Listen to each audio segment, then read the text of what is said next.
Please send that to us in our email. Absolutely. The next person is Justin Meyer. Please state your name and address, and then your comments to 4 minutes.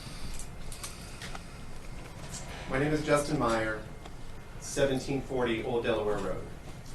I've been a resident of Knox County for 12 years, and 8 of those years my family and I have spent at our current address at 1740 Old Delaware Road. I too will be reading as to not get off topic or subject. My family and I enjoy our community, and we are grateful we have made Mount Vernon and Knox County our home. We try to do all of our shopping here in Mount Vernon, and when we go out to eat, we go to Mount Vernon restaurants. We enjoy the events and the activities that Knox County has to offer, and I do appreciate the level of concern and detail that you put into these meetings and caring for our community at large. My main reason for coming today is to let the council know that I, nor anyone else in my family, was informed of the lime sludge that was being moved behind our home. All that we saw was an orange sign in front of my road that stated trucks entering and leaving highway starting 425. Mr. Marshall did not inform my family and I of what the lime sludge is or what the long-term effects could be on our property or for our water. We all share the same watershed. Though we have individual wells, the water to our wells comes from a shared watershed. It is the long-term effects of that at the concentration level that I wish to have been informed about. And I think that we all can agree that anything concentrated is stronger than when it is spread out. Example, if I were to squeeze an entire lemon into an 8-ounce glass of water, it would have a completely different taste and concentration than squeezing an entire lemon into 64 ounces of water. This is a very concentrated amount of lime sludge behind our yards. So concentrated amounts of product does matter. Now, I've not been overly involved since the trucks started rolling, but I do know that over 3,000 loads have been moved. I have watched the video from 8/8 at this council meeting, and I have some concerns from that meeting that I would like to share at this time. I'm going to do my best to give you what I know to be facts and not base my communication to you all on my emotions or feelings. Again, at the onset, I want to express that I'm thankful to live in our community.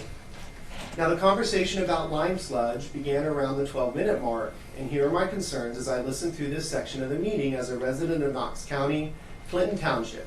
And while my address states Mount Vernon, I understand that my home and property is not considered city limits. At the 13-minute mark, Mr. Mayor stated that it was more material than originally thought, thus costing the city more dollars than it originally anticipated. It has been stated that the farmers will be using this. And again, I don't want to speak out of emotion, but the logical mind would say that for the past however many years it's been over there at its previous location, it has not been used. Why would they suddenly use it up in the next 6 months? I'm just applying simple logic. At 15 minutes, it was stated that we are just now filling out the stormwater permit just to have it anyway. To me, it seems that this should have been taken care of prior to the project starting. At 15 minutes and 54 seconds, it said that the line has not left city property. This claim is false. When the project started, there were no trespassing signs up. There was no recently added fence, and for sure, there was no property lines that were staked out. None of that was added until Mr. Daniels, another resident, mentioned the lime sludge was on his property. And while it now seems that the city is very concerned with making property lines, and since it's on city property, it was very evident that it was no longer a concern what could happen for the long term to our water and property quality and value. At the 16-minute mark, it was stated by Mr. Mayor that the Aerial Foundation Park would like 10 truckloads.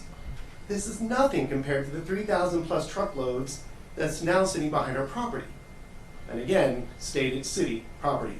I continue to use that term city property as it was used numerous times in that meeting. May I have another 2 minutes? Council, Please. 2 minutes? Yep. I gotta read faster. However, the permit does not allow for parks to have it, so even the 10 loads is not being moved. I apologize. From here at the 17-minute mark on, I no longer know all the names, as the video makes it hard to see the names. At this point in the meeting, at the 17-minute mark, Mr. Daniels' name was brought up multiple times. That feels very wrong to me. Either it should have been that way from the very beginning, with the no trespassing signs and the property lines and all of this stuff at the beginning, or not at all, because it makes us residents feel like we did something wrong. At 18 minutes, it was repeated by Mr. Mayor and others and stated over and over as to make a point that it seems to have no negative consequences. But again, we should have been informed about this prior to the movement. And I also am concerned about where the samples were taken from the yard. How will we know the consequences 6 months from now when this permit expires? I was not able to see the pictures from the video, but no matter what is said, it is on Mr. Daniels' property. Again, we now have, since the stakes were now put in place, the lime sludge is clearly in the garden. And I want to be very clear, none of us talked about this before we came in, and I would attest to that.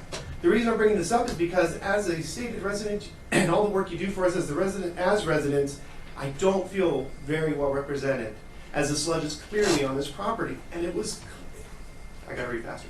I have had runoff of my property as well, but not to the level of Mr. Daniels' yard.